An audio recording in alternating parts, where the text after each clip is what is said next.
20-minute video. 20-minute video, bro. What's good, guys? Welcome to another video. It's your boy AJ from AB Trades, and I got a trade recap for you right here, real quick. This will be a 5-10 minute video, just going over what I took today on Apple. I took Apple yesterday as well, and I don't know if I posted this video to YouTube yet or not, but literally the same exact setup. So if you're in my Discord and you saw what I took yesterday on Apple, this looks exactly the same. Excuse me.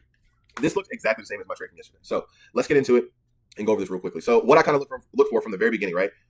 From the opening day, from the opening of the market, the first thing that I looked for was or the first thing that I saw on Apple was the 4-hour inside, which is a confluence that I use to mark up key levels.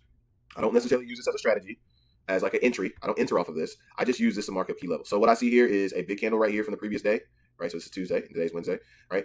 2 4-hour candles make one daily candle, right? So this 4-hour candle right here is the mama candle. This 4-hour candle right here is a baby candle.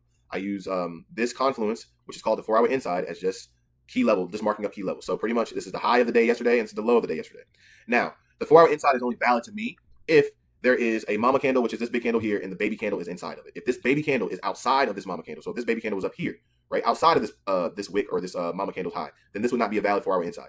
This baby candle needs to be inside of the high and the low of this 4-hour candle. If it's not inside of that, then it's not considered a valid inside. I'm not gonna get too deep into that right now. Like I said, we're just basically going over the basics of what I did here on this play on Apple, right? So mark up that 4-hour inside, boom. We come to the lower time frames and we just let price action do what price action does, wait for the market to open, and we look for our setup. So let's rewind here and I'll show you guys what I saw. Right, so at market open, right, so the first 3 minutes of the market open, what I saw was a rejection from this 4-hour high inside, or 4-hour inside high. So this purple line right here was our 4-hour inside high. And what I see here on the first 3-minute candle is a push to this high and a rejection away from it. It looks like it swept that high, right? And you see all these highs here, right? High there. Oh, that's not what I want. That is what I want, just not that area, right? So you see a high there, and you see another high. Gosh, I need my mouse. And you see another high there. Right, so when I see this candle push here and sweep past these highs, it looks like it liquidated those highs. So immediately at that point, I had a message in the Discord, and I told everyone, keep your eye on Apple. Just liquidated the 4-hour high, looking for a candle close under 202.75. No trade till 9:45 for me. Exactly why I wait till 9:45. Apple just broke the 4-hour high. Right, I said all these things because like at 9:33, I saw that it liquidated that, and then at 9:35, I was saying this where it was waiting for the close under 202, and then not long after that, I saw that we never closed under 202, and we rejected that area and started pushing back to the top. So as you can see here. Right, as you can see here, like I said, we liquidated those highs and pushed down here. I had this level here at 202.74 marked up because there's a fair value gap here. I think it was maybe a 5-minute, it may have been even this 3-minute gap here. But I was waiting for this gap right here, this level to get inverted, for price to break through this level and then retest this level if I can get an entry to the downside. But it never broke that level, right? So it never broke that level, so I never get into the trade, right? I don't play a guessing game. This is not a guessing game. I need certain levels to be broken. I need a fair value gap. I need a retest of that gap, and then I can consider, my options from there. Then I can say, okay, I can take this play. But without those things, I can't take the play. Right? So we never had a fair value gap. We never had a break of this level, so I never entered. Right? And on top of that, another rule that I have is I don't take trades before 9:45. So that also was a big reason why I kept myself from taking a stupid L here. Right? So, like I said, nothing happened there. No break from that level, so I never took a trade. Then we had the break from the high of the 4-hour inside, and this is where I started looking for my entry. Right? But I didn't see this happen. Well, this happened before 9:45, so I couldn't enter here either way. And then I think I was clicking around looking at other stocks, and I didn't see the consolidation that it was creating here. And then by the time I got back on here, back to Apple, it was already kind of pushing away, so I had to wait a little bit. So you'll see here. I'll show you guys. So I'm going to come down to the 1-minute time frame so you see a little better here. Pause. All right. And this replay mode is kind of moving kind of fast. So let me slow this down just a little bit and rewind here just a little bit. Right? So this would have been a good entry opportunity, but it's before 9:45, so I don't enter the trade here. I would have to wait till 9:45 to enter. Right? So I didn't see any opportunity for me to enter.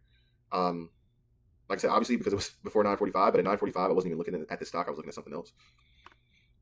So when we got here, this is nice consolidation creating a bull flag. Once we had this break here, this is when I started to look back at Apple, right? Once we had this break here, this is my opportunity to enter because I missed it here, right? I missed it here. I just wasn't able to take it there. I wasn't able to take it. And yeah, I just wasn't able to take this here. I missed it. But then I saw the break from this level here with a fair value gap. And right here, off of this rejection is where I got my entry, right? This candle right here, right? So we have a fair value gap that broke this level, leaving a gap. The next candle pushed here and rejected away from this area. And once it started rejecting away from this area, this is where I got my entry. My stop loss goes at the bottom of this fair value gap. Now, I knew there was a possibility of us pushing back to this fair value gap and also pushing to the 4-hour inside high, right? So that's why I wanted to make sure that my entry was as close to this fair value gap as I possibly can. I don't want to try to wait for price to take off and to catch it up here. Like, it completely destroys your stop loss when you're hesitant on entering on these fair value gaps. Because look at my stop loss now versus look at my stop loss where I entered at, right? I see this rejection, I go ahead and get in. If it pushes back through and breaks my stop, then I have to just deal with that. I have to take that loss, right? That's a part of risk management. It's a small loss. You should be able to handle it if you're risking the correct way. Right, so my entry is right off of that rejection of that fair value gap, pushing to take out these highs here or this level here where I showed you guys, or actually I don't think I showed you guys exactly where that level was, and I will. right? So very simple trade, very simple trade. And we even had news come out here at 10 o'clock, right? So we're getting ready to have news here at 10, and this candle's going to shoot down here and reject away and start pushing back up. I knew to hold on to that trade simply because of the fair value gap. Simply because there's a gap here and price pushed to it and rejected away, I knew to stay in the trade and not let it go. If this price would have pushed through and inverted this gap, I would have let the trade go. But because it respected that gap, I held on to it and closed my position out here at this level, right? I closed a little bit of my trade here, right? Right at this level, I closed a little bit of my trade before it started pulling back. And then as it pulled back, I held on, rejected from this area, closed the rest of my trade out here. Oh, that's not what I want. I swear, when I'm using this computer without the mouse, it's super annoying. So yeah, that's my level right there. And I don't question it. I don't think about it. I don't try to predict if it's going to go further because we do not know. Only thing I can go off of is the levels that I have marked up. And like I said, once we hit that level, I'm gonna go ahead and move on. So where I got this level from is the higher time frame, right? So we see that we're in a gap right here. Boom. This whole area is like a gap area right here. I'll drag this across where you see us breaking out at right here above this high. So I was just predicting for us to fill this gap. Sometimes the gaps get filled. Sometimes they don't get all the way filled. Sometimes it's just a tap on the gap and it keeps going in that direction, right? So my prediction was, okay, we're going to push to either fill this gap. There's a possibility that there was also another gap area here that was untouched. So I was like, okay, we could push to this high. You know, we also really could have pushed to this high right here, right? So those are just areas that I'm expecting price to push to. Those are my draws on liquidity. Those are the areas that I think the price action is attracted to, right? I always want to look and find those areas once I enter my trade, so I know where price should be pushing to. And I don't need the entire move, right? I don't need it to push all the way to those levels. And that's probably why a lot of people just can't stay profitable, is because trading has a lot, almost more so than honestly the charts, has a lot to do with psychology and just what you're thinking and what you're seeing. So when you draw these lines up on your chart and you're thinking that price action has to go to these lines, no, it does not. The market does not care about your lines on the screen. It does not care at all, right?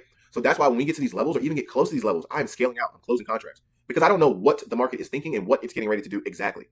I just have an analysis. I have, data that has shown that based on these things, based on the fair value gap, the bounce of the fair value gap, and the key level, the price is probably going to push to the next key level, right? So having these key levels marked up are key, but you got to understand that price may not go all the way to those key levels.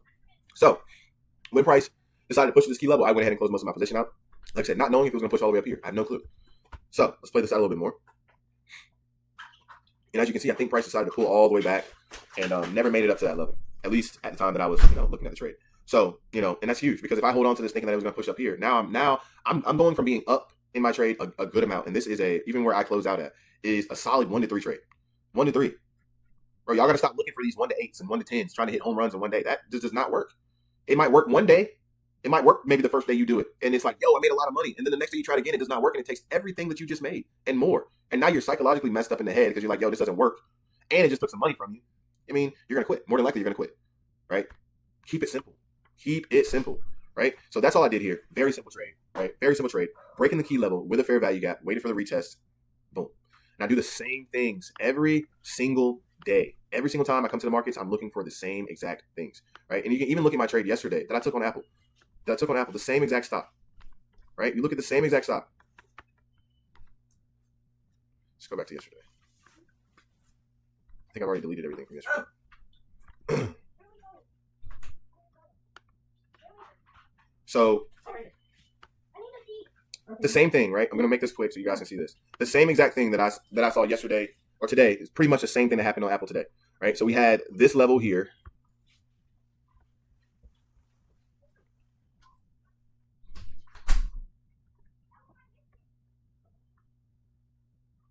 All right, so we had a level right here that was broken or inverted. This fair value gap to the downside. And yesterday, like I said, the same exact thing. Price pushed up to this high, liquidated like it wanted to go to push down, and it was going to be a downside move. But because of my rules, I'm never entering before 9:45, right? I'm not entering here off of this fair value gap that's created to the downside. I didn't enter this one, but it inverted this one as well. But all this stuff is happening before 9:45. And right at 9:45, it inverted this gap. Right around 9:45, it inverted this gap, creating a bullish flag pattern right into this gap area, right? So I took my trade here, right on this candle off of the rejection.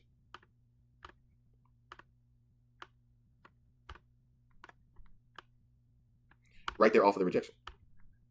All I needed for price to do is take out these highs here. Push to these highs. It doesn't even have to take them out. Just tap it. That's all I need.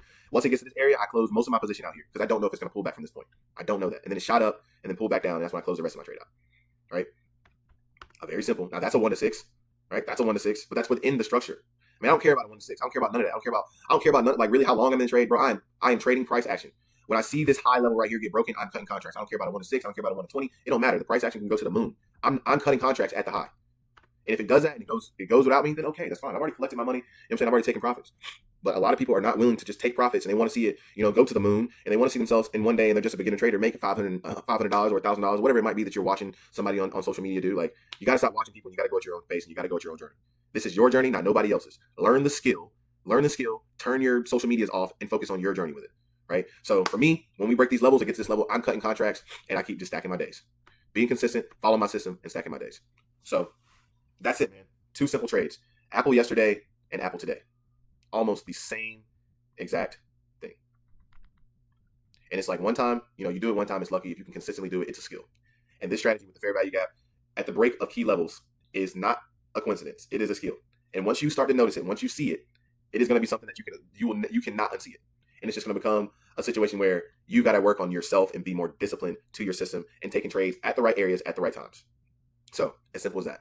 So yeah, that's going to be it for the video. I hope that helped in some way, shape, or form. All my Instagram, Discord, TikTok, everything, all my social medias are linked below. My Calendly is linked below as well. Book a one-on-one call if you have any questions about any of this stuff. You want to get started, you want to know how to get started, all that stuff is below. To get started, book your Calendly call, or book your one-on-one call, and I'll help you get started. And also in my Discord, I have a free guide on how to get started. It literally breaks it down step by step on how to set up your broker and what apps and tools you're going to need to be successful in this game. So like I said, the Discord is linked below. It's free to join. Go join the Discord. Go get yourself set up. And like I said, comment the questions anywhere in the Discord or on this video, and I'll get back to you to help you out and that type of thing. So other than that, man, getting ready to enjoy the rest of my day. It's Wednesday, 11:51. We're at the beach and getting ready to go to the beach. Getting ready to hop in the pool with my son for a little bit. Wifey's here as well. So yeah, man, nothing but great vibes for the rest of the day. Another Apple trade recap. It's your boy. We out.